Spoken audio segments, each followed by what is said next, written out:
आज बऱ्याच दिवसानं आटपाडीमध्ये आपली सभा होते आणि ती सभा अजिबात स्फोटक नसणार आहे, कारण ज्या गोष्टीसाठी आपण सातत्यानं संघर्ष करत होतो की गावगाड्यातल्या लोकांच्या मतावरती आपण एकदा विधानसभेमध्ये गेलं पाहिजे. विधानसभा कुठं आहे आपण तर बघितलीच नव्हती. आमचे सगळे पत्रकार मित्र इथं आहेत, त्यांना सगळ्यांना माहीत आहे. आम्ही पोस्टर छापायचो, असा आमचा फोटो पुढं छापायचो आणि मागं विधान भवनाचा फोटो छापायचो. तो त्या छापणाऱ्याला माहीत असेल तो कुठून घेत होता, आम्हाला माहीत नव्हतं. मुंबईमध्ये विधानसभा विधान भवन कुठं आहे आम्ही बघितलं नव्हतं. मंत्रालय कुठं आहे, त्याला मजले किती आहेत हे आम्हाला माहीत नव्हतं. कुठल्या मजल्यावरती कुठला मंत्री बसतो याचा आमचा काही थांगपत्ता नव्हता. परंतु आम्ही फुलगाठ बांधली होती की गावगाड्यातल्या सामान्य माणसाला डॉक्टर बाबासाहेब आंबेडकर साहेबांनी जे संविधान दिलंय, ज्या संविधानाने आपल्याला अधिकार दिले, तो अधिकार आणि तो हक्क मिळवायचाच म्हणून आम्ही आटपाडी खानापूर तालुक्यामध्ये काम करत होतो. आज व्यासपीठावरती माझे अनेक सहकारी आहेत. अनेक महापुरुषांच्या वेशभूषेमध्ये सगळे महापुरुष व्यासपीठावरती आहेत. छत्रपती शिवाजी महाराजांच्या प्रतिमेला अभिवादन करून डॉक्टर बाबासाहेब आंबेडकर साहेबांच्या संविधानाला जे अभिप्रेत आहे, ज्या पद्धतीनं आपण काम केलं पाहिजे, त्या संविधानाला डॉक्टर बाबासाहेबांना अभिवादन करून सर्व महामानवांच्या प्रेरणेनं आपण महाराष्ट्रभरामध्ये अनेक वर्ष काम करतोय. खरं तर आजचा हा सत्काराचा सोहळा माझ्या सगळ्या सहकार्यांनी आयोजित केला. त्यांनी कधी प्लॅनिंग केलं, काय केलं मला माहीत नाही. मी हिवाळी अधिवेशनामध्ये नागपूरला होतो आणि मला सांगितलं की आटपाडीकरांनी जतमध्ये आमदार झाला म्हणून सत्काराचा कार्यक्रम ठेवला आहे. रणजित आयवळे इथं बोलले, मी खूप वेळा धडका इथं घेतल्या की बाबा आपण आमदार झालं पाहिजे, पण त्यामध्ये आपण यशस्वी होऊ शकलो नाही. परंतु जेव्हा 2006ला 6 डिसेंबर 2006ला झरे गावामध्ये राष्ट्रीय समाज पक्षाची पहिली शाखा काढून मी माझा राजकारणाचा शुभारंभ केला. 2009ची विधानसभा माझ्या जीवनातली मी पहिल्यांदा खानापूर विधानसभा मतदारसंघातून लढलो. हे श्रेय कुणाला जातं?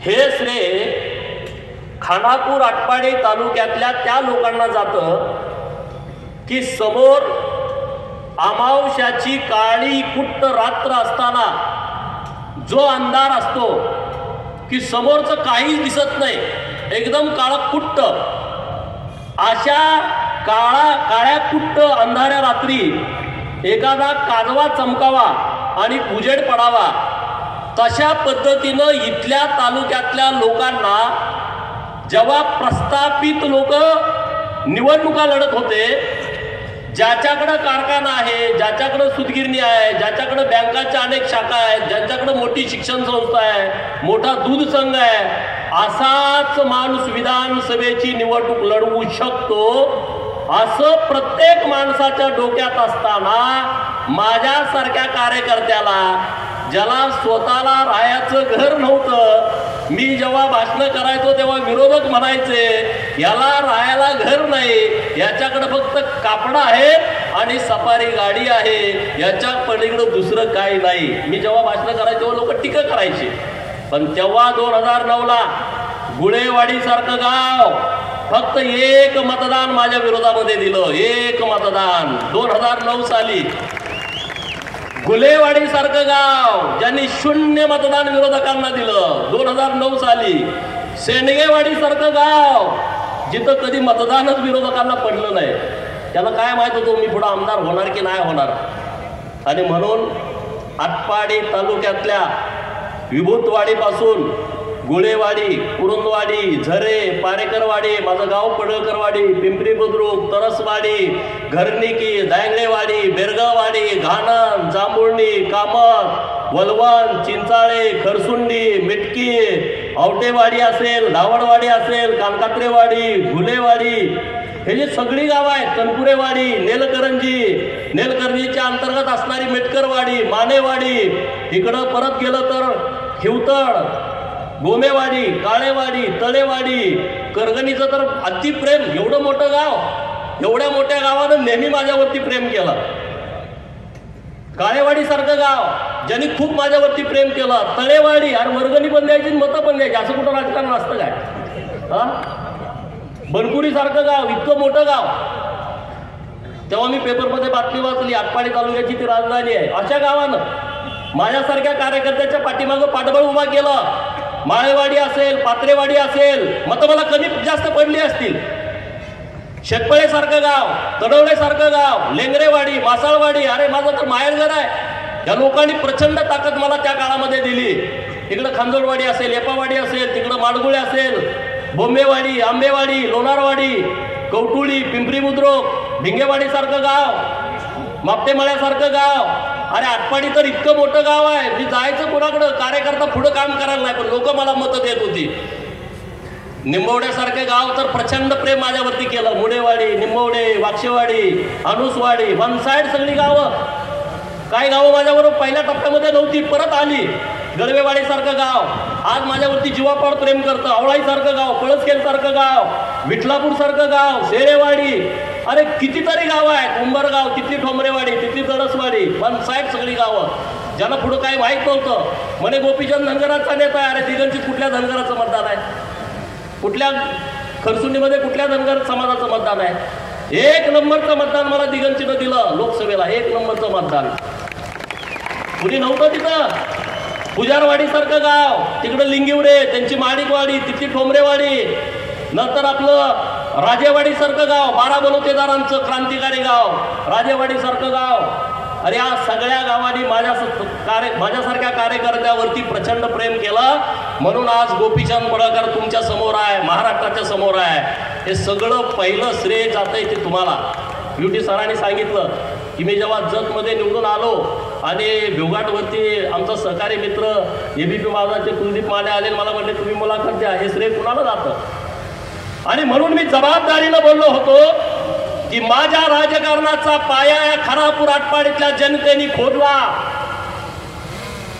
त्या पायामध्ये महाराष्ट्रातल्या धनगर समाजाने दगड नाही सिसवतलं, इतका मजबूत पाया केला. तुम्हाला महाराष्ट्रातला धनगर समाज, विदर्भ, कोकण, मराठवाडा, खानदेश, पश्चिम महाराष्ट्र, मुंबई, सगळ्या लोकांनी माझ्यासारख्या फाटक्या कार्यकर्त्यावरती भयंकर प्रेम केलं आणि माझा पाया एकदम मजबूत करून टाकला. 18 पगड जाती, 12 बलुतेदार, गरीब मराठा, ओबीसी, मायनर ओबीसी आणि भटक्या विमुक्तांनी माझ्या या जीवनामधल्या राजकारणातल्या जीवनातली भिंत बांधली. आणि ती भिंत इतकी मजबूत होती ना, त्या भिंतीला तडाच जाऊ शकत नाही. आणि मी वाट बघत तो स्लॅब कोण टाकणार, स्लॅब कोण टाकणार. अरे बाजू घेणारा राजकारणात सक्षम असावा लागतो. आणि भारतीय जनता पार्टी आणि माझा नेता देवाभाऊनी 14 मे 2020ला या इमारतीवरती स्लॅब टाकला विधान परिषदेच्या माध्यमातून. त्यांना वाटलं असेल एक थर टाकून जमणार नाही, म्हणून जतचं तिकीट देऊन दुसरा थर टाकला. आता स्लॅब एकदम मजबूत झाला आणि जतच्या माझ्या मायबाप जनतेने तिथं शिखर बांधलं. जतच्या लोकांना मी मनापासून धन्यवाद देईल. आता कळत चढवतील, कोण चढवायला ते चढवतील, पण जतच्या लोकांनी मला खरंच खूप. इथं सगळे सुनील भाई आहेत, संजय तेली आहेत, रवी मानवर आहेत, अतुल दादा आहेत, सरदार पाटील आहेत, आणखी काय काय गडी कटळून गेले, हाके साहेब आहेत, युवा सरपंच अनेक गावचे इथं उपस्थित आहेत, सुरेश काले बसलाय, सगळे हात करतात, अनेक मुलं इथं आलेले आहेत. मला आता वाटायला लागलं माझी चूक झाली का काय, मी 2014ला तिकडे यायला पाहिजे होतं. एवढं सोपं नव्हतं. मला तिकीट देऊ नये म्हणून काही लोकांनी जंग पछाडलं. तर मित्रांनो, देवाभाऊ सागर बंगल्यावरती खुट्टा ठोकून बसलेला माझा नेता आहे. त्यांनी मला बहुतेक 26 तारीख त्या दिवशी होती, शनिवार होता, त्या दिवशी माझी उमेदवारी जाहीर केली. 20 तारखेला मतदान होतं. म्हणजे 24 दिवसामध्ये जतच्या मायबाप जनतेनं 40,000च्या फरकानं मला मुंबईच्या विधान भवनामध्ये पाठवलं. जतकरांना माझा शब्द आहे की ज्या भावनेनं तुम्ही मला आमदार केलाय, तुम्ही माझा सन्मान केलाय, मी आता माझ्या आयुष्यामध्ये जतच्या मातीचा दिवसेंदिवस सन्मान वाढेल असाच काम करेन. जत विधानसभा मतदारसंघातील जनतेला मी जो शब्द निवडणुकीच्या निमित्तानं दिलाय, तो शब्द आणि शब्द मी पाळेल. आटपाडी माझी जन्मभूमी आहे. आटपाडीतल्या लोकांनी हे रोप लावलाय, पण माझी कर्मभूमी आता आटपाडीच्या सोबत जत विधानसभा मतदारसंघ ही माझी कर्मभूमी आहे आणि तिथल्या लोकांचे प्रश्न सोडवणे ही माझी प्राथमिकता आहे. त्यामुळे तुम्ही चिंता करू नका. जतवाल्यांना तर आता अनुभव आलाय, वातावरण मनानच दुरुस्त व्हायला लागले. सकाळी मी MSEBच्या सगळ्या अधिकाऱ्यांची बैठक घेतली आणि किती ट्रान्सफॉर्मर लागणार आहे, 63 ते 100 किती करायला लागणार आहे, खानापूरची आणि जतची एकत्रच घेतली. मी जरी इथला आमदार नसलो तर इथलं काम तर मला करावं लागेल. आज बघितलं का तुम्ही सगळी लोक काम धंदा व्याप सोडून, कोणाला गाडी घोडं दिलंय का, सगळे इथं आलेले आहेत ताकदीनं. त्यामुळे तुम्ही चिंता करू नका. पाणी, शेती आणि उद्योग ह्या त्रिसूत्रीवरती मी इथून पुढे काम करणार आहे. ज्या गावाला पाणी मिळालं नाही त्यांना पाणी, ज्या शेताला पाणी मिळालंय तिथं आधुनिकतेची शेती आणि उद्योग हे 3 विषय घेऊन मी जतमध्ये उतरलोय. तेच विषय घेऊन मी आटपाडीमध्ये उतरलोय. त्यामुळे तुम्ही चिंता करू नका.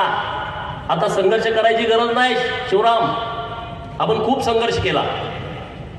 तुम्ही म्हणणार सारखा संघर्षच वाटायला येतोय का काय? चिंता करू नका. मंत्रीपद मिळालं नाही म्हणून बारीक तोंड करू नका. अजिबात करू नका. हा, अजिबात करू नका बारीक तोंड. संघर्षाचे दिवस आता आपले संपलेत. आपलं सरकार आलंय, आपला नेता राज्याचा मुख्यमंत्री झालाय. त्या नेत्याच्या माध्यमातून या महाराष्ट्रातल्या गोरगरीब उपेक्षित लोकांची कामं आपल्याला आता करायची आहेत. या जत विधानसभेतली, खानापूर विधानसभा मतदारसंघातल्या लोकांची कामं आपल्याला करायची आहेत मित्रांनो. त्यामुळं आता संघर्ष ज्यांना करायचा त्यांना करू द्या ना. पण संघर्ष करणं मेजर एवढं सोपं नसतं. का असतंय? अरे या पोलीस स्टेशनमध्ये माझ्यावरती किती वेळा केस दाखल झाल्या की नाही झाल्या? 1 लाखाच्या फटाकड्या उडवल्याशिवाय मी पोलीस स्टेशनमध्ये हजरच झालो नाही. जेव्हा जेव्हा मला अटक केलं, माझे विरोधक येडे होऊन गेले. अरे आता करायचं काय? याला जेलमध्ये टाकला तर फटाकड्या उडवतोय, बाहेर आला तर फटाकड्या उडवतोय. आहे का नाही? बरोबर. अजून काय काय जणांच्यावर केसेस असतील जेलमध्ये जाताना फटाकड्या उडवलेल्या. सांगलीतनं आपण जेलमधनं सुटलो, येताना फटाकड्या उडवल्या. कोर्टानं केस दाखल केली विट्यामध्ये. हा, आटपाडीत केस दाखल झाले. म्हणजे गेलो सुटलो म्हणून परत 2 केसेस. जेलमध्ये गेलो, 2-2 महिने राहिलो. महाराष्ट्रातल्या लोकांना वाटतं ह्याला लॉटरी लागली आहे. अरे आम्ही किती घासले आम्हाला माहित आहे. तुम्हाला काय माहित आम्ही काय काय केलंय? हा, त्याला वाटतं ह्याला काहीतरी लॉटरी लागली. विधान परिषद मागच्या दारानं आलाय. अरे आता पुढचं लात घालून दार मोडून आता विधानसभेमध्ये गेलो आहे. आणि ते जतच्या लोकांनी पाठवलाय आणि त्या विधानसभेमध्ये गरिबांची बाजू लावून धरणार आहे, ताकदीनं लावून धरणार आहे. आणि त्यामुळे आता तुम्ही चिंता करायचं कारण नाही. आज तुम्ही सगळेजण एक होता म्हणून मी आमदार झालो. एकीमध्ये प्रचंड ताकद असते. जतमध्ये नेते सगळे माझ्या विरोधात गेले, पण गावागावातली जनता एक झाली. तुम्ही माझ्यासोबत एक होता म्हणून आज मी नेता म्हणून तयार झालो.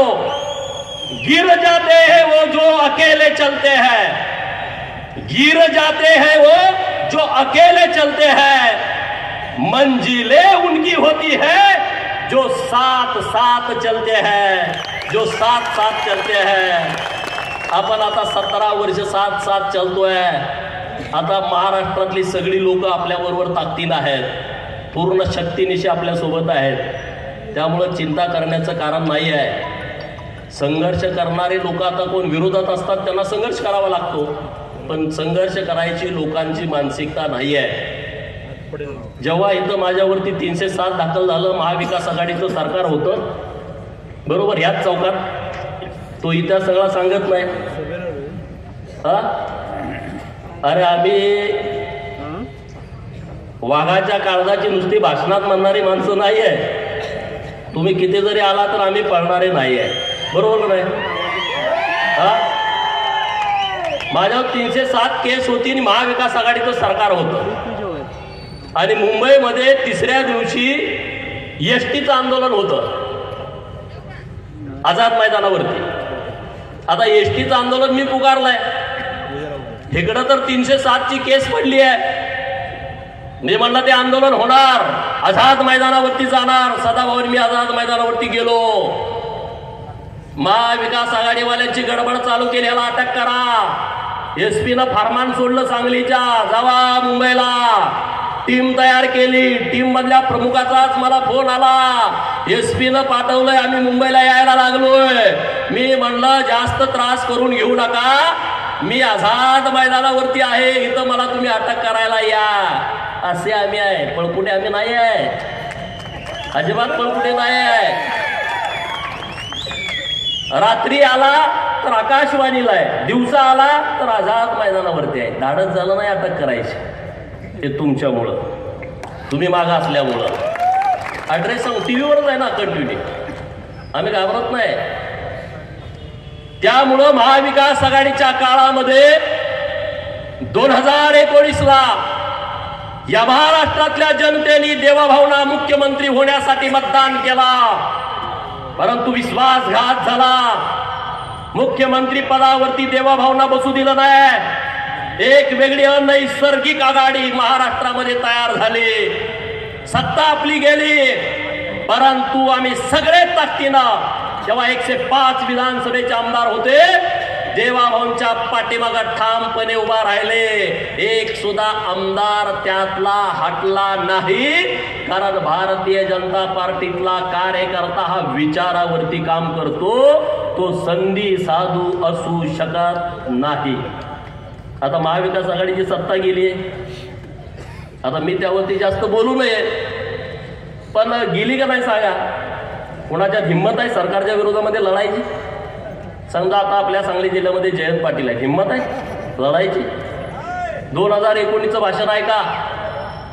देवाभाऊ म्हणले होते मी पुन्हा होईल, पुन्हा येईल म्हणून. त्याच्यावरती कसं भाषण केलं होतं. आणि आता तुम्ही ऐकलं का नागपूरचं भाषण? लढणं एवढं रक्तात असावं लागतं. लगेच वळचणीला पळते ती लोक, लढू शकत नाहीत, ती हिंमत नाही. पण त्याच्यात आपण कायला चिंता करायची? वळचणीला कोण जातं? साप, उंदीर, आपल्या कोणात कोण असतं वळचणीला? वाघ काय वळचणीला जाऊन बसत नाही, तो समोर येत असतो रस्त्यावर. ज्यांना कुणाला करायचं ते करू द्या. आता आपला संघर्ष संपलाय, कारण आता आपला नेता मुख्यमंत्री झालाय आणि त्यांच्या माध्यमातून आपल्याला आता काम करायचं आहे.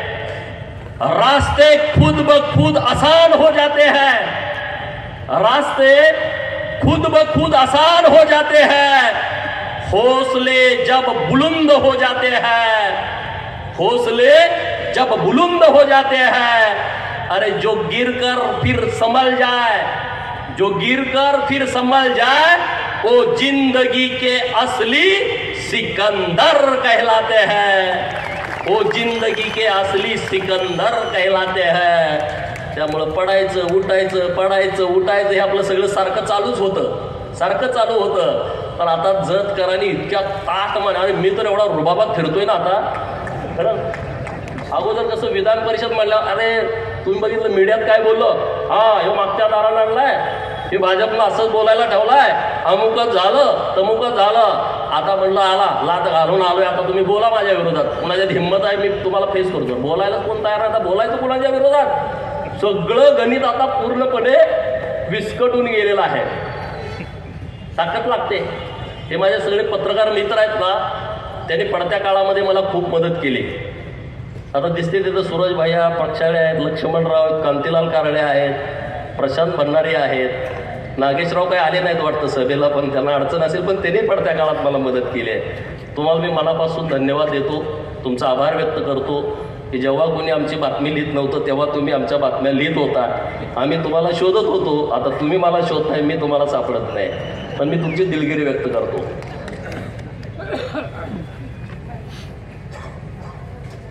भारतीय जनता पार्टीचा कार्यकर्ता म्हणून आपली जबाबदारी काय आहे?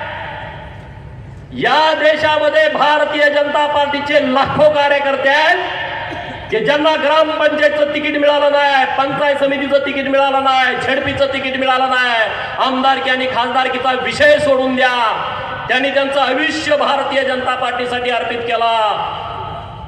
2022चा विषय समोर घ्या. देवाभाऊ या राज्याचे मुख्यमंत्री म्हणून लोकांनी त्यांना बहुमत दिलं होता. पण एक सक्षम नेता, या महाराष्ट्राचा अभ्यास असणारा नेता, त्या नेतृत्वाला उपमुख्यमंत्री व्हावा लागला. म्हणजे या नेत्यानं आपल्या समोर एक त्यागाचं उदाहरण दिलं आहे. या नेतृत्वानं भारतीय जनता पार्टीचा कार्यकर्ता कसा असावा याचं एक उदाहरण आपल्या समोर घालून दिलेलं आहे मित्रांनो. त्यामुळं आता देवाभाऊ हे आपल्याला, माझ्यासाठी तर ते श्रीकृष्णासारखे आहेत. देवाभाऊ हे माझ्यासाठी श्रीकृष्णासारखे आहेत आणि त्यांचा शब्द आणि शब्द मला भगवद्गीतेतल्या शब्दाप्रमाणे आहे. मित्रांनो, असा नेता आपल्याला मिळालाय, कशाला चिंता करताय? काळजी करू नका. देवाभाऊ मुख्यमंत्री म्हणजे whole power is our power. कशाला चिंता करताय? अरे देवेंद्र फडणवीस हे मुख्यमंत्री नाही झाले, गावगाड्यातला शेतकऱ्याचा पोरगा महाराष्ट्राचा मुख्यमंत्री झालाय. देवाभाऊ मुख्यमंत्री नाही झाले, या माझ्या आटपाडीतल्या 12 बलुतेदाराचा पोरगा महाराष्ट्राचा मुख्यमंत्री झालाय. या महाराष्ट्रातल्या गरीब मराठ्याचा पोरगा महाराष्ट्राचा मुख्यमंत्री झालाय. ओबीसीचा, मायनर ओबीसीचा 18 पगड जातीतला पालात राहणारा तो पोरगा महाराष्ट्राचा मुख्यमंत्री झालाय. तुम्ही चिंता करू नका. तुमचे प्रश्न मला सांगा, तुमचे प्रश्न देवाभाऊंना सांगा. ते प्रश्न सोडवण्यासाठी आता आपलं सरकार आलंय. आता हे डोक्यात काढून टाका. कुणाच्या आडवं उभं जायची गरज नाही. सगळे आता धडकून धडकून जमलेत आपल्याला. किरकोळ गोष्टीकडे लक्ष देऊ नका. किरकोळ गोष्टीला हे बच्चे कंपनी आहे, हे बच्चे कंपनी आहे. आता आटपाडीतली सगळी जबाबदार लोक आहेत. आपली रॅली येताना लाईट गेली, तुम्ही बघितलं की बच्चे लोकांचा खेळ आहे हा. अरे आमचं चाललंय काय, तुमचं चाललंय काय? आमचा इकडं सन्मान चाललाय, तुम्ही डांबाजवळ जाऊन उभा राहिलाय. बटन बंद चालू, बंद चालू, बंद चालू. असं नाही. घरात लाईटा लावा, येतंय कोण जातंय का बघा. बाकीचं कोण काय करत?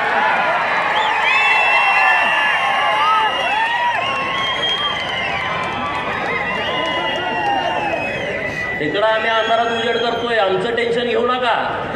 अरे आम्ही मेंढक्याची पोर आहे. आमच्या वाड्यावरती कधीच लाईट नसते, आमच्या वाड्यावरती कधीच लाईट नसते.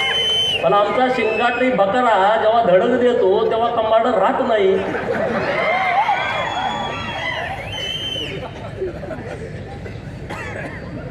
आज राज्यामध्ये काय चालू आहे? आपलं सरकार आल्यानंतर काय करायचं आहे? तुम्ही मला आमदार केलंय, मी तिथं काय करणार आहे? तर मी माननीय मुख्यमंत्री महोदयांच्याकडे मागणी केली की सत्तेचं विकेंद्रीकरण जोपर्यंत होत नाही, संस्थांचं विकेंद्रीकरण जोपर्यंत होत नाही, तोपर्यंत छोट्या छोट्या समाजाला न्याय मिळत नाही. आणि म्हणून देवाभाऊचं मी अभिनंदन करतो की पहिल्यांदा मुख्यमंत्री झाल्यानंतर त्यांनी ओबीसीचं वेगळं मंत्रालय स्थापन केला. हा क्रांतिकारी निर्णय होता मित्रांनो. ओबीसीचं वेगळं मंत्रालय नव्हतं. सामाजिक न्यायाच्या माध्यमातून आपल्याकडे योजनाच येत नव्हत्या, विषय सोडून द्या. मंत्रालय असायचा प्रश्न नाही. या महाराष्ट्रामध्ये यशवंतराव चव्हाणांच्या पासून पृथ्वीराज चव्हाणांच्या पर्यंत अनेक मराठा समाजाचे मुख्यमंत्री झाले. पै पावण्याच्या पलीकडे त्यांची गाडी गेलीच नाही. देवाभाऊ मुख्यमंत्री झाले आणि त्याने महाराष्ट्रातल्या गरीब मराठा समाजासाठी सारथी नावाची संस्था पहिल्यांदा स्थापन केली. राजश्री शाहू महाराजांच्या नावानं राजश्री शाहू महाराज संशोधन प्रशिक्षण संस्था. आणि हजारो पोरं आज MPSC आणि UPSC सिलेक्ट झाले मित्रांनो. हजारो मुलं. हे काम देवाभाऊंचं आहे मित्रांनो, हे काम देवाभाऊंचं आहे. लगेच महाज्योती केली. महाराष्ट्रातल्या 346 जातींचा समावेश असणाऱ्या ओबीसींच्या साठी महाज्योती नावाची संस्था स्थापन केली मित्रांनो. हे जे 12 बलुते हे मायनर ओबीसी आणि ओबीसी आहेत यांच्यासाठी ही संस्था काम करते, विद्यार्थ्यांच्यासाठी.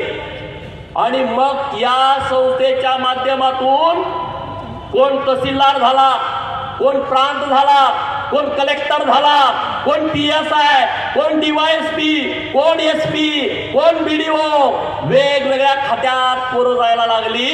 आणि 22 पोरं गेल्या वर्षी ओबीसीची वैमानिक झाली. वैमानिक विमानाचा ड्रायव्हर आपली पोरं झाली. सुताराचा, लवाराचा, कुंभाराचा, घिसाड्याचा पोरगा, एक तर पोरगा अनाथाचा आहे, तो वैमानिक झाला. आणि त्याचा सगळा खर्च या महाज्योती संस्थेनं भरला. महाज्योती संस्थेनं भरला. हे देवाभाऊनं केलंय. आता आचारसंहिता लागण्यापूर्वी गोर बंजारा नावाचा समाज आपल्या महाराष्ट्रामध्ये आहे, जो रात्रंदिवस राबतो, कष्ट करतो, आपल्याकडे माती काम करायला येतात. या बंजारा समाजासाठी सरकारनं आणि तत्सम विमुक्त भटक्या जमातीतल्या मुलांच्यासाठी वनारटी नावाची संस्था स्थापन केली आहे. वसंतराव नाईक संशोधन आणि प्रशिक्षण संस्था. म्हणजे बंजारा समाजाच्या मुलांना 300 कोटी रुपयाचं बजेट यावर्षी मिळेल.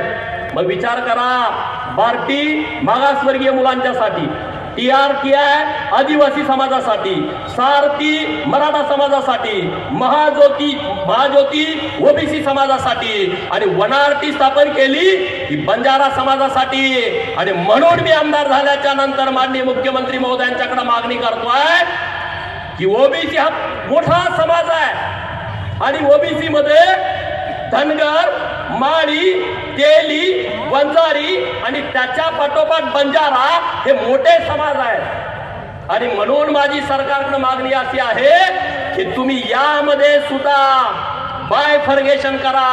महाज्योतीच्या मधून तुम्ही आता वनारटी स्थापन केली आहे, तर महाराष्ट्रातल्या धनगर समाजाच्या मुलांच्यासाठी स्मार्टी नावाची संस्था स्थापन करा. सुभेदार मल्हारराव होळकर संशोधन आणि प्रशिक्षण संस्था ही धनगर समाजाच्यासाठी स्थापन करा. वंजारी समाजासाठी गोपीनाथरावजी मुंडे संशोधन आणि प्रशिक्षण संस्था ही वंजारी समाजासाठी करा. गोर बंजारासाठी जर वनारटी स्थापन केली असेल आणि त्यामध्ये जर तुम्ही भटके विमुक्त जमाती घेतल्या असं म्हणत असाल, त्याची स्पष्टता आणा. आणि जर त्याची स्पष्टता आणता येत नसेल तर राहिलेल्या भटक्या विमुक्तांच्यासाठी उमाजीराव नाईक संशोधन आणि प्रशिक्षण संस्था ही महाराष्ट्रातल्या भटक्या विमुक्तांच्या मुलांच्यासाठी स्थापन करा. ही मागणी मी सरकारकडे करतोय. ही मागणी दिसायला छोटी दिसते, पण ही क्रांतिकारी आहे. कारण काय होणार आहे यातून? आमची मुलं शिकणार आहेत. आमची जर मुलं शिकली, अधिकारी झाली, आमच्या मुलांच्या मध्ये शैक्षणिक क्रांती होईल. नुसतं भाषणातून होणार नाही. ही संस्था स्थापन झाल्याच्या नंतर शैक्षणिक क्रांती होईल. शैक्षणिक क्रांती झाली तर आर्थिक क्रांती होईल. आर्थिक क्रांती झाली तर सामाजिक क्रांती होईल. आणि सामाजिक क्रांती झाल्यानंतर राजकीय क्रांती करण्यापासून कोणच तुम्हाला रोखू शकत नाही. त्याचं सगळं मूळ या संस्थांच्या मध्ये आहे आणि ते देवाभाऊ करू शकतायत मित्रांनो. आणि म्हणून आपण ही मागणी आता सरकारकडे करतोय आणि ते करून घ्या ना. तुम्हाला माहित आहे, मागणी केली का मी परत गप्प बसत नाही. मी पूर्ण वेळ सरकारकडे पाठपुरावा करतोय. पूर्ण वेळ सरकारकडं लक्ष देऊन ह्या योजना, ह्या संस्था स्थापन करून घेणार आहे.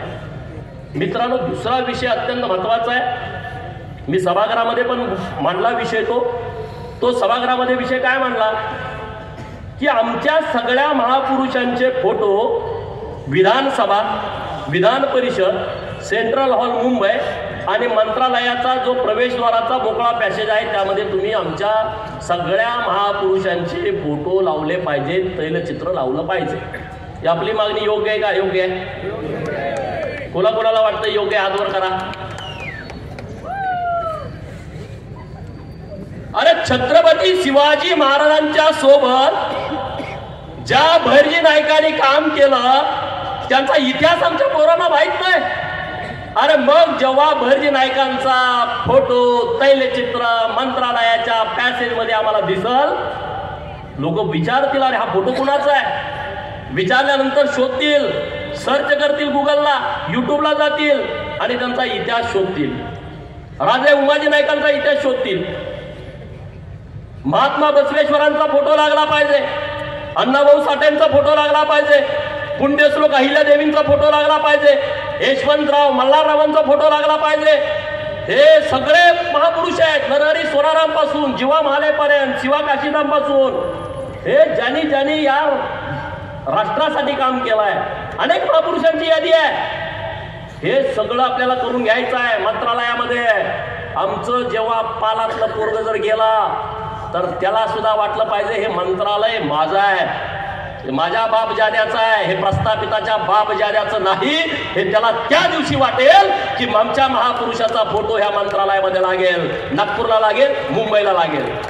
आम्ही आपलं दबावातच इकडं तिकडं बघत, अरे का यांच्या कुणाच्या प्रस्थापिताच्या बापांची मालमत्ता नाही आहे. या प्रस्थापितांच्या छताडावरती तुम्ही नाचा. देवाभाऊ हा प्रस्थापितांचा कर्दन काळ आहे मित्रांनो, कर्दन काळ आहे.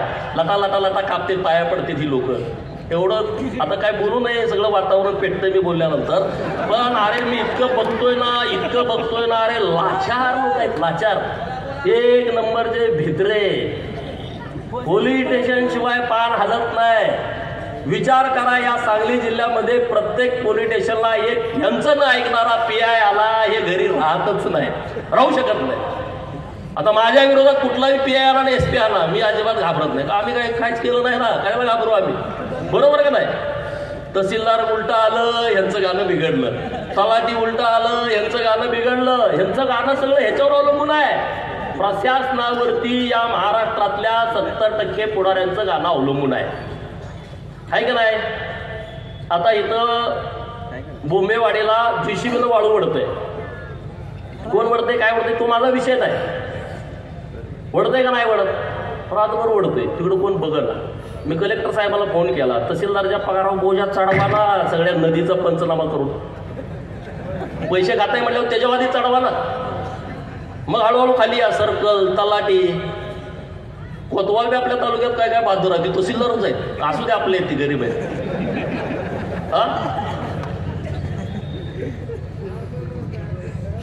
हे सगळं चालू असतंय या सगळ्या प्रक्रियेमधून. आणि त्यामुळं तुम्ही अजिबात नाराज व्हायचं नाही. मी पूर्ण वेळ आता भारतीय जनता पार्टीचं महाराष्ट्रभर काम करणार आहे. तुम्हाला माहिती आहे मी फिरत असतोय, दुसरा काही काम धंदा आपल्याला नाही आहे.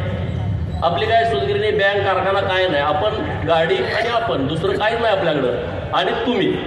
त्यामुळे आता पूर्ण वेळ भाजपासाठी काम करायचं, हिंदुत्वासाठी काम करायचं आहे, बहुजनांच्यासाठी काम करायचं आहे, भटक्या विमुक्तांच्यासाठी काम करायचं आहे, मागासवर्गीय भावांच्यासाठी काम करायचं आहे, आणि सगळ्यात महत्वाचं पालातल्या माझ्या भावांच्यासाठी काम करायचं आहे. पालातल्या केलं पाहिजे का नाही सांगा. तुमच्या गावात जे पालात आता आलेले लोक, आपण कधी गेलोय का सांगा. दिवाळी झाली, दसरा झाला, आपण गेलो त्यांच्याकडं, गेलो का. आपल्या घरात कालवण केलं, कापण्या केल्या, लाडू केल्या, कपडे नवीन आणले, दिवाळी झाली, उठणं आणलं, वाशेल तेल आणलं, मोती साबण आणला. पण त्या पोरांना साबण आहे का. आपण कधी विचार केला. आपली मानसिकता आता बदलायला पाहिजे. प्रत्येक दिवाळीला किमान एक पालात मी मदत देणार आणि त्याला माझ्या घरी त्याची दिवाळी साजरी करणार का कोण पुढच्या दिवाळीला. केलं पाहिजे ना. काय नाही रे बिचाऱ्यांच्याकडे, ना रेशन कार्ड, ना मतदान कार्ड, ना घर, ना जागा. तहसीलदाराकडे गेलं तर काय म्हणतंय तहसीलदार, 1961 पूर्वीचा जन्माचा पुरावा द्या. 1961 पूर्वी जन्माचा पुरावा जर आमच्याकडे असता तर आम्ही भटकत राहिलो असतो का. हे जर साधं कळत नसेल तर ह्या गोष्टीला काय अर्थ आहे असं मला अजिबात वाटत नाही. आणि म्हणून माझी सरकारकडे मागणी आहे, या भटक्या लोकांच्यासाठी आणि पालात राहणाऱ्या लोकांच्यासाठी सरकारनं वेगळं बजेट केलं पाहिजे आणि दर बजेटमध्ये त्यांचे पैसे आले पाहिजे. दर बजेटमध्ये मायनर ओबीसींच्यासाठी हे केलं पाहिजे आणि ते आपल्याला करायचंय. आता सरकार आपल्यामुळे तुम्ही नुसती आयडिया सांगा. देवाभाऊ तिथं बस, देवाभाऊच काय कारखाना नाही, सुखीन नाही, बँक नाही, मेडिकल कॉलेज नाही, काय नाही. त्यामुळे पुढची लय भेटेल. पुढच्याला वाटते काय तर काढून अडकणं कसं. अडकत नाही रे, अडकत नाही कसं, अडकत नसते. ते लोकांच्यासाठी काम करतायत. ते मुख्यमंत्री मिरवण्यासाठी नाही झाले, ते महाराष्ट्रामध्ये परिवर्तन करण्यासाठी मुख्यमंत्री झाले आहेत. आज आपल्या टेंबूला पैसे कुणी दिले? कुणी दिले? टेंबू कधीपासून आहे? नुसत्या टेंबूला नाही दिले, 165 प्रकल्पांना पैसे दिले. किती किती? 165. हे जेव्हा जलसंपदा मंत्री होते ना आपले साहेब बुद्धिवान, त्यांनी 5 प्रकल्पांना मंजुरी दिली. किती किती? आणि आपल्या साहेबांनी किती दिली 2.5 वर्षात? मग प्रत्येक ठिकाणी ते म्हणले कुणाला जनक व्हायचे त्यांनी तुम्ही तिथल्या तिथं तालुक्याला होऊन जावा. त्यात काय देवाभाऊ जनक कुठंच होत नाही, परंतु तुमच्या पद्धतीनं व्हा. त्यांचं काय ऑब्जेक्शन त्याविषयी नाही. आता जतला दिले, जतला तर भाजपचा आमदार पण नाही, बरोबर का नाही सुनील भैया? जतला भाजपचा आमदार नाही तरी 2000 कोटी रुपये दिले. आता तिथं कुणाला तरी जनक करून टाका राव, रिक्त जागा आहे. काय मार्केटिंग करावं लागतं, तुम्ही करा, मला नको, पण तिथल्या कुणाला तरी करून टाका. हा म्हैसाळ योजनेचा जनक जत पासून पूर्व भागासाठी, जत पासून पश्चिम भागासाठी एक, कवठे मंकाळचा वेगळा. प्रत्येक ठिकाणी ह्या जागा रिक्त आहेत त्या भरून घेतल्या पाहिजे. मी एक सरकारकडे मागणी करणार आहे, टेंबू योजनेला क्रांतीवीर नागनाथ अण्णा नाईकवडी यांचं नाव दिलं पाहिजे. त्या सगळ्या लोकांचा व्हिडिओ करून घ्या. माननीय मुख्यमंत्री महोदयांना मला द्यायचं आहे. तुमचं सगळ्यांचं एकमत आहे का? नागनाथ अण्णांचं नाव ह्या टेंबू योजनेला दिलं पाहिजे. नागनाथ अण्णाच्या ट्रकात बसून कोण कोण पाणी परिषदेला आलता हात वर करा. सगळे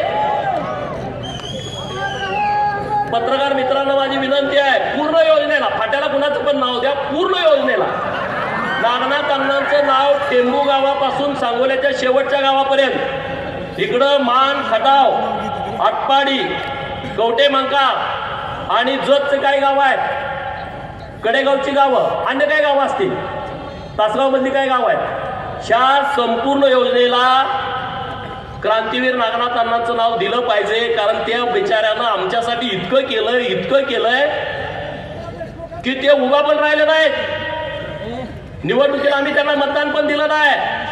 मग बाकीच्या कुणाची द्यायची नावं त्याबद्दल आमचं ऑब्जेक्शन नाही, त्याच्यावरती आमची टीका टिप्पणी नाही. प्रत्येक फाट्याला एक नाव दिलं तरी आमचं ऑब्जेक्शन नाही, त्याच्या माझे सहमती आहे, माझं अनुमोदन आहे त्या गोष्टीला. पण नागनाथ अण्णांचं नाव दिलं पाहिजे. आटपाडी ते तंबू ठोकून राहायचे. जर आपल्याला चांगली जागा मिळाली तर एक छोटं चांगलं स्मारक जर आपल्याला नागनाथ अण्णांचं करता आलं तर त्यातून उतराई होण्यासारखी आपल्याला एक संधी आहे. कारण आज आपण हे सगळं बघतोय, ते कुणाला पटत नव्हतं हो, पाणी असं येणार म्हणून. पाणी असं येणार हे कुणालाच पटत नव्हतं, परंतु ते नागनाथ अण्णांनी सांगितलं बिचाऱ्याने. गावागावात यायचे, त्यांची गाडी पुकारायला यायची, मागणं ते यायचे, त्यांच्या अगोदर त्यांचे लोक यायची, ती योजना समजावून सांगायची, ट्रका गावागावाला पाठवायचे. हे सगळं कसं काय शक्य आहे? मी पहिल्यांदा आटपाडीला त्या ट्रकतच आलो होतो नागनाथ अण्णांच्या. 25 वर्ष नागनाथ अण्णांनी संघर्ष केला. त्याच मैदानावरती अण्णांची सभा असायची. गणपतराव देशमुख साहेब हे प्रत्येक सभेला असायचे, बाकीचे सगळे नेते मंडळी असायचे. अण्णांच्या या पाणी चळवळीतून अनेक नेते तयार झाले. आज त्यांचं नाव देण्याची नितांत गरज आहे या आपल्या योजनेला, आणि ती आपण मागणी मी सोमवारी माननीय मुख्यमंत्री महोदयांना त्याबद्दलचं पत्र देतोय. त्यामुळे तुम्ही अजिबात चिंता करू नका, अजिबात काळजी करू नका.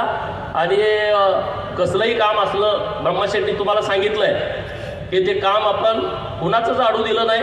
सत्ता आपली असो अगर नसो, आम्ही आपल्या सगळ्या कार्यकर्त्यांच्या पाठीमागं पाठबळ उभा केलंय, पूर्ण शक्तीनिशी ताकद उभा केली आहे. आता तर भारतीय जनता पार्टीचं सरकार आहे मित्रांनो, आपल्याला कुणावरती अन्याय करायचा नाही, परंतु अन्याय आता अजिबात सहन करायचा नाही. लय गमती जमती झाल्या आणि आपण आता म्हणून थांबू अजून आपल्याला काहीच नाही. जो ते उठतोय भाऊ करतोय, आता भाऊ करायला गेला तर ठोसा बसेल. आता भाऊ अजिबात चालणार नाही. प्रत्येक गोष्टीचा हिशोब होणार. म्हणजे ज्यांनी अन्याय केला त्यांचा होणार, जे आमच्या विरोधात पण असतील त्यांची आम्ही कामं करतोय. कुणाला आमचा त्रास नाही, सरकारचा आमच्या कुणाला त्रास नाही. नवीन नवीन आपल्याला प्रयोग करायचे आहेत. सोलारचं आता मोठं काम आपल्या तालुक्यामध्ये उभा राहत आहे. सोलारसाठी आता आम्ही जतमध्ये सुद्धा मोठं काम उभा करतोय. शाश्वत पैसा प्रत्येक कुटुंबाकडे आला पाहिजे, शाश्वत पैसा. मला कुलाळवाडी नावाचं गाव आहे, त्या गावानं मला वन साइड मतदान दिलं आणि म्हणून मी त्यांना बक्षीस देणार आहे. सगळं गाव सोलरवरती करणार आहे, पूर्ण गाव सोलरवरती. आपली पण गावं करा. सरपंचांना माझी विनंती आहे, आपलं प्रत्येक गाव आपण सोलारवरती करू शकतो. तुमचं निधी 15व्या वित्त आयोगाचा असेल, आमच्याकडून काय फंड घ्या. आता माझा इथं नाही वापरता येणार, पण अन्य दुसरं फंड तुम्हाला वापरता येईल. जतमध्ये पण सरपंचांना माझी विनंती आहे की आपलं गाव आपण सोलारवरती करून टाकू. म्हणजे लाईट बिल 30 वर्ष 0, 60% त्यामध्ये सबसिडी आहे. त्यामुळे असे नवीन नवीन प्रयोग आपल्याला करावे लागतील. आता सांगलीमध्ये मराठा समाजाच्या मुलांच्यासाठी 100 मुलांचं 100 मराठा समाजाच्या मुलींचं वसतिगृह चालू झालंय. ओबीसीच्या 100 मुलांचं, ओबीसीच्या 100 मुलींचं वसतिगृह चालू झालंय. ओबीसीच्या मुलांना ज्यांना वसतिगृहात ऍडमिशन मिळत नाही त्यांच्यासाठी देवाभाऊनं स्वाधार नावाची योजना आणली आहे की 600 मुलांना आटपाडीत जर शिकायला असतील, जर मुलगा बोंबेवाडीचा आहे तो आटपाडीत शिकतोय तर त्याच्या खात्यावरती 38,000 रुपये आपलं सरकार भरत आहे. जर करगणीचा मुलगा सांगलीत शिकायला गेला त्याच्या खात्यावरती 43,000 रुपये भरतोय. जर खरसुंडीचा पोरगा ज्या महानगरपालिका ड वर्गाचे आहेत आणि अमरावती नाशिकला शिकायला गेला तर 51,000 रुपये आपलं सरकार त्या खात्यावरती भरत आहे. आणि जर आपला पोरगा मेट्रो सिटीत शिकायला गेला, पुणे, नवी मुंबई, मुंबई, पिंपरी चिंचवड आणि नागपूर या ठिकाणी जर आपला पोरगा शिकायला गेला तर 61,000 रुपये डायरेक्ट त्याच्या खात्यावरती सरकार भरतंय. असली स्कीम कधी ऐकली होती का? खर्चाला आणि खोलीभाडं, खानावळीचं आणि खोलीभाडं आपलं सरकार देते. हे तसंच परत धनगर समाजासाठी सगळ्या समाजाची काळजी घेते सरकारनं. त्यामुळं तुम्ही अजिबात चिंता करू नका, अजिबात काळजी करू नका. आपल्याला आता जिल्हा परिषद आणि पंचायत समिती भारतीय जनता पार्टीच्या नेतृत्वात जिल्ह्यात लढायचे आहेत. जिल्ह्यामध्ये ताकद आपल्याला उभा करायची आहे. आणि आटपाडी तालुक्यातल्या लोकांना माझी हात जोडून विनंती आहे की आता 4च्या 4 जिल्हा परिषद तुम्ही भाजपाच्या निवडून दिल्या पाहिजेत. सारखी परीक्षा बघू नका. एकदा आटपाडीकडून पण कॉलर टाईट करून आपल्याला जाता येईल असं काम तुम्ही कराल का? आणि आता आपल्याला मोकळ्यानं 8 उभा करता येतील, काही चिंता करू नका. कोणाला नाराज होणार नाही. सगळ्यांना तिकीटं मिळतील, सगळ्यांना व्यवस्थितपणे होईल. आणि भाजपची सत्ता ही सांगली जिल्हा परिषदवरती आली पाहिजे असं आपल्याला पूर्ण क्षमतेनं काम करायचं आहे.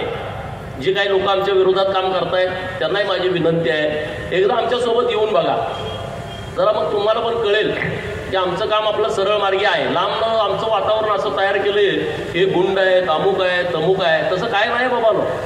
जे आमच्याबरोबर येत आहे त्यांना आमचा स्वभाव माहीत आहे. पण तुम्ही लांबनंच आम्हाला गुंडबिंड म्हणत असाल तर त्याला काही अर्थ आहे असं मला अजिबात वाटत नाही.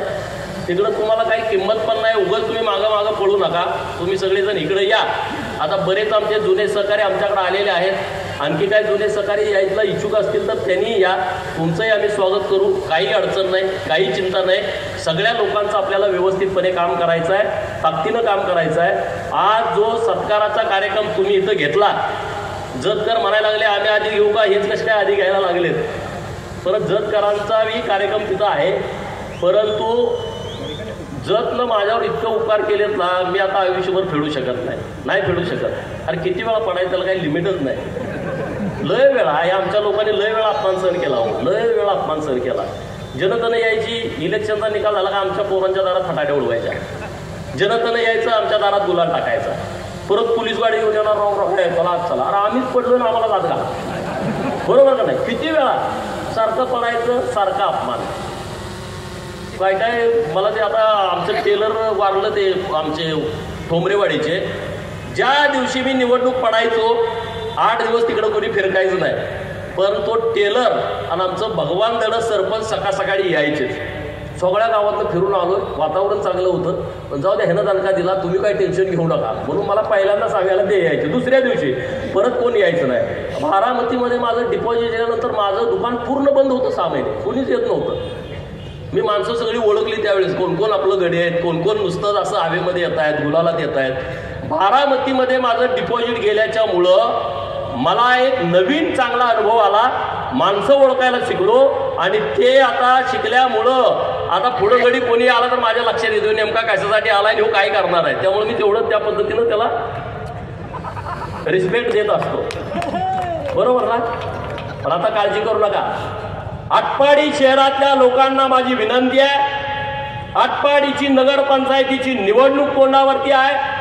आपल्याला पूर्ण शक्तीनिशी भारतीय जनता पार्टीच्या नेतृत्वामध्ये आटपाडीच्या नगरपंचायतीवरती भाजपाचा झेंडा रोवायचा आहे.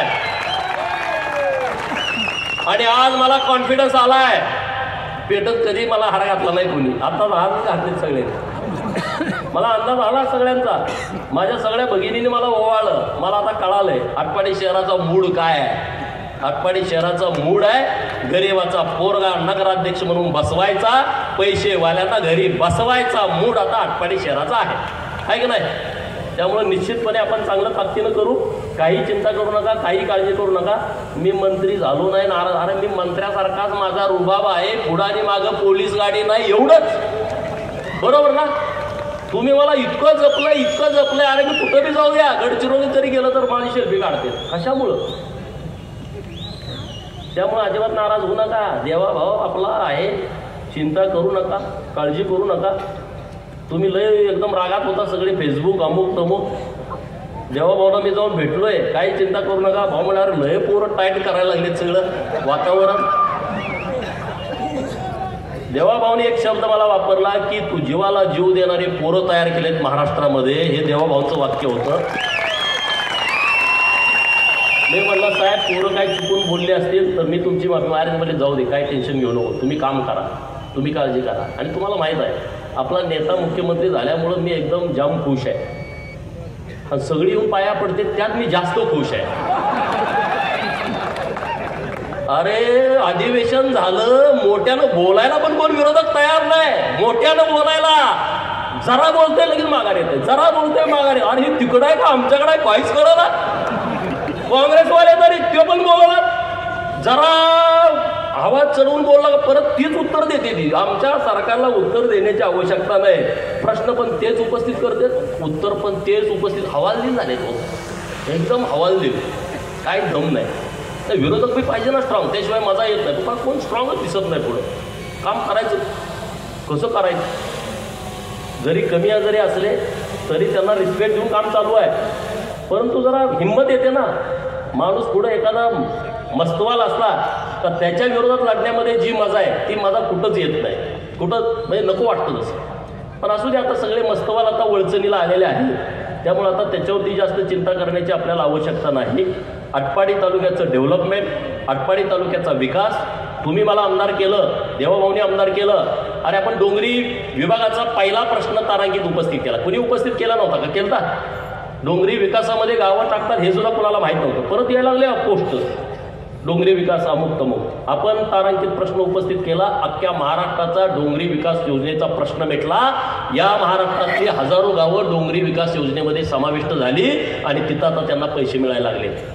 आज भैरजी नायकांचं बालुरगडच्या किल्ल्याचं काम सुरू आहे, देवा भावना आणून ते काम आपल्याला उद्घाटन त्याचं करायचं आहे. महाराष्ट्रातला सगळा भटका समाज, ओबीसी समाज, गरीब मराठा समाज, छत्रपती शिवाजी महाराजांना मानणारा समाज आपल्याला बालुरगडावरती सगळ्या लाख लोक गोळा करायचे आहेत आणि त्यांच्या उपस्थितीमध्ये भैरजी नायकांच्या स्मारकाचं उद्घाटन करायचं आहे.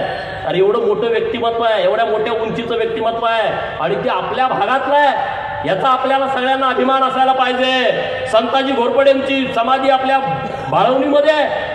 संताजी घोरपडे, अरे थरका फुटत होता शत्रूंचा, धनाजी आणि संताजीचं नाव ऐकलं तरी. हे जे आपल्या भागातले वंचित महापुरुष आहेत त्यांच्या स्मारकाची कामं आपल्याला हातामध्ये घ्यायची आहेत, काही काळजी करू नका. अरे छत्रपती शिवाजी महाराजांना अवघं 50 वर्ष आयुष्य मिळालं. किती? 50 वर्ष आयुष्य मिळालं, 450 किल्ले बांधले. आमचं 50 झालं तर आम्हाला 2 रूमच्या घर बांधता येत नाही. 450 किल्ले बांधले, पण दुर्दैवानं त्यांना आयुष्य कमी मिळालं. चांगल्या माणसाला आयुष्य कमी मिळतं. औरंगजेबाला 85 वर्ष आयुष्य मिळालं. छत्रपती शिवाजी महाराजांना फक्त 50 मिळालं. औरंगजेबचं एवढं सगळं होतं, त्यांचे वारस आता रिक्षा चालवते, भांडी धुवायला जाते. त्यामुळं पैशाचा ज्यांना ज्यांना माज आहे ना, अरे औरंगजेब एवढं लुटमार केली तरी त्याचा आता ती रिक्षा चालवते, tour tour tour tour tour ती भांडी घासते ती. बघा युट्यूबला सर्च करून, युट्यूबला माहिती घ्या. काय नसतंय, पैशाचा मागा थोडे दिवस असतो, जास्त काळ टिकत नाही. आणि पैशावर लोक काय लय आता एवढी लोक अडाणी राहिले नाहीत. आटपाडी तालुक्यातली लोक स्वाभिमानी आहेत, सन्मानी लोक आहेत, चांगली लोक आहेत, त्यांना चांगलं वाईट कळतं. आणि त्यामुळं आता आपल्या तालुक्याचा पूर्ण विकास करणं ही आपली प्राथमिकता आहे, ही जबाबदारी आहे. कुठलंही राहिलेलं काम तुम्ही मला सांगा. बऱ्यापैकी कामं आपण केलेत विधान परिषदेच्या काळामध्ये. जत आणि खानापूर बॅलन्स करत करत करत आपण गेलो.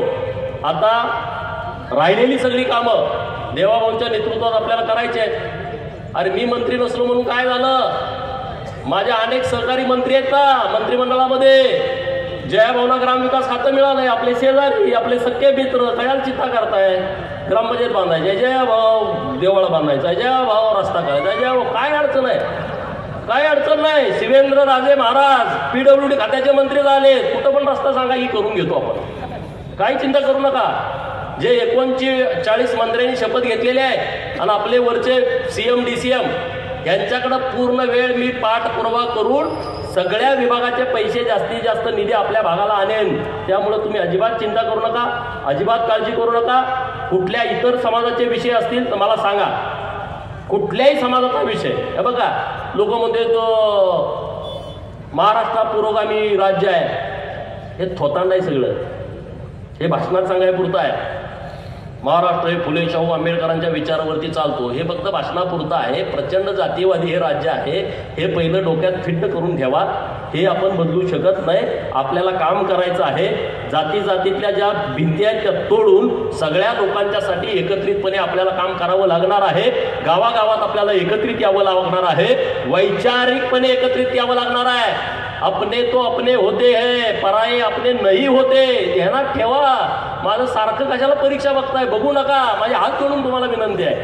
असं झालं तसं झालं बघितलंच नाही, कोणाकोणाचं उचलू, बाहेर झाला होता मी फोन, कोणाकोणाचं उचलू, किती फोन येतात, नाही शक्य मला ते. तुम्ही मेसेज करा, अडचणीत आहे, PIला बोलायचं आहे, तहसीलदारला बोलायचं आहे, प्रांतांना बोलायचं आहे, काय प्रसंग आलाय, दुसऱ्या मिनिटाला मी तुम्हाला फोन करतो. अजिबात चिंता करू. माझ्या फोन उचलला नाही म्हणून नाराज होऊ नका. आता माझी मशीन बसवायला लागल. किरकोळ गोष्टीवरती राग व्यक्त करू नका.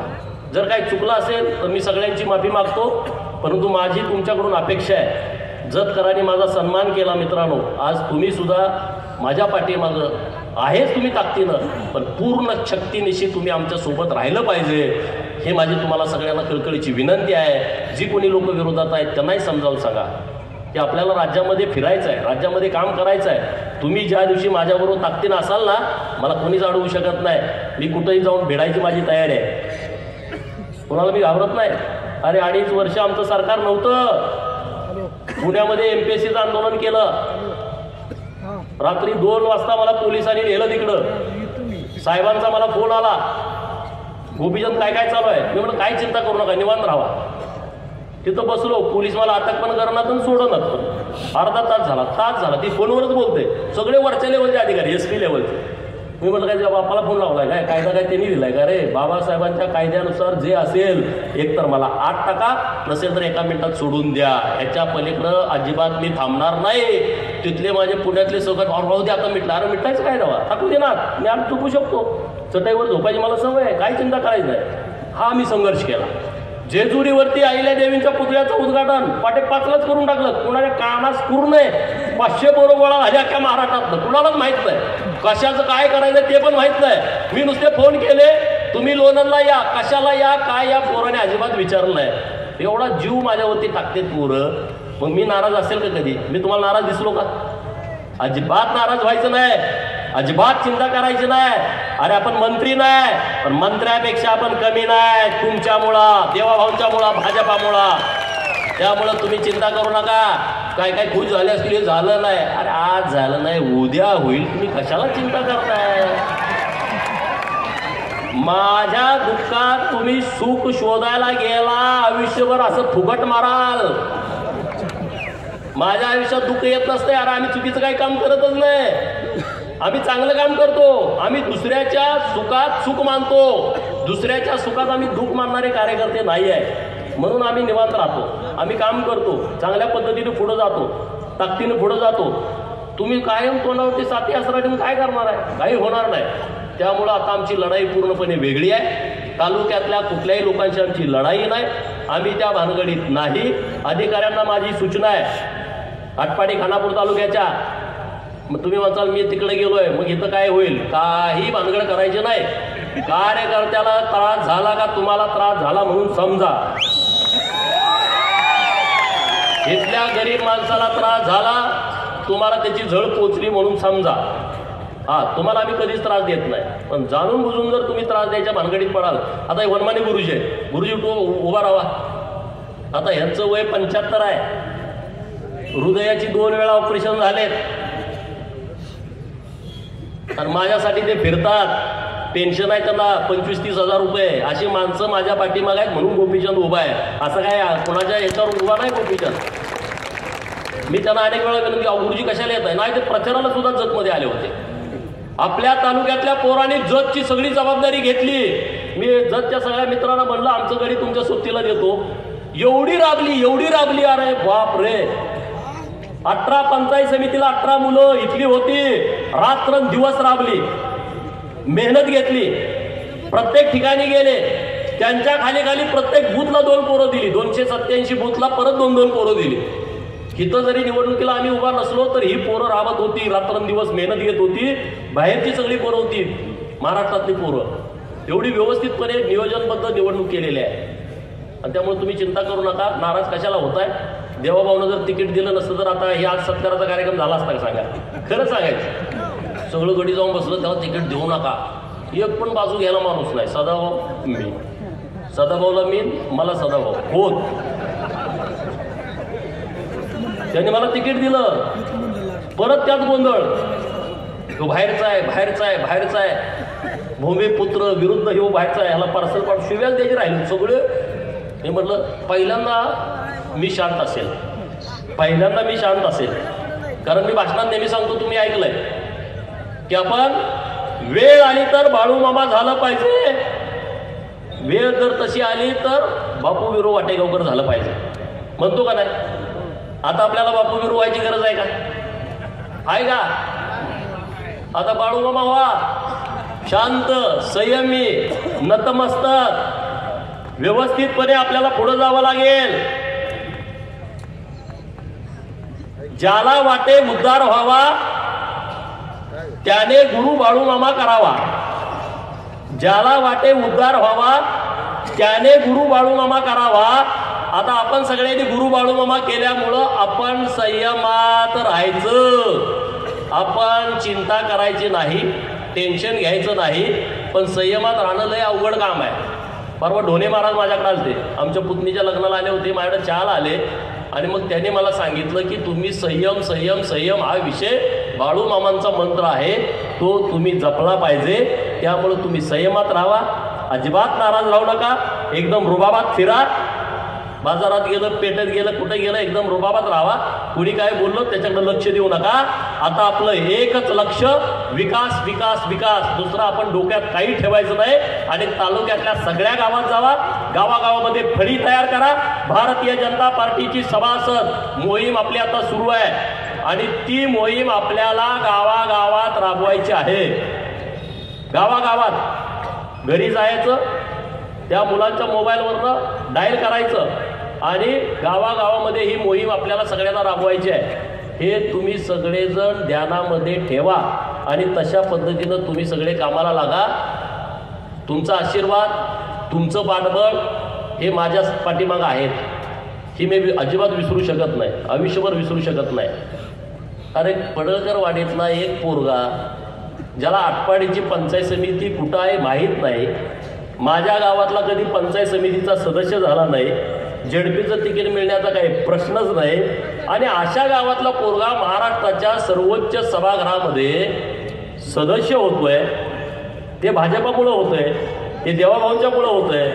आता माझा मतदारसंघ सोडून जतला जाऊन तिथल्या लोकांनी मला विधानसभेचा सदस्य केलेला आहे. एकदा नाही, मी 2 वेळा आमदार झालोय. काय चिंता करताय? मी तर एकदम समाधानी आहे, सुखी आहे. काही चिंता करू नका. तुम्ही एकदम निवांत राहा, बिनधास्त राहा. भाजपाची आणि देवाभाऊंची बाजू ठामपणे सोशल मीडियात लावून धरायची. कोण जर वाकडा तिकडा बोलला ना, त्याला एकदम पूर्ण सरळ करून टाकायचा. मी तुमच्या बाजून आहे, पूर्ण ताकदीनिशी आहे. कोणाचं काय ऐकून घ्यायचं नाही. हे जे बोगसगिरी सगळी सुरू आहे ना, त्या सगळ्या बोगसगिरीला पूर्णपणे ठोकून काढायचं. तिकडं कोण येणार आहे, तिकडं कोण येणार आहे, काय कोणाला यायचं त्यांना येऊ द्या.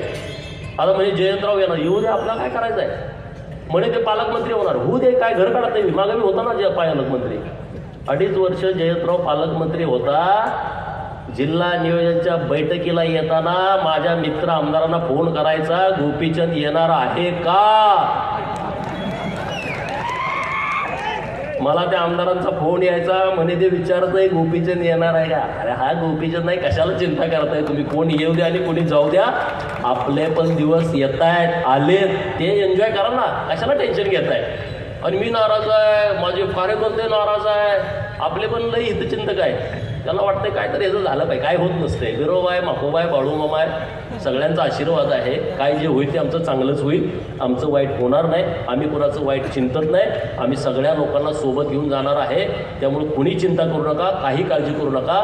आता भारतीय जनता पार्टीचं जे सभासद नोंदणीचं कार्यक्रम सुरू आहे, तो कार्यक्रम तुम्ही पहिल्यांदा हातामध्ये घ्या. तो कार्यक्रम आपल्याला पहिल्यांदा पूर्णत्वाकडे न्यायचा.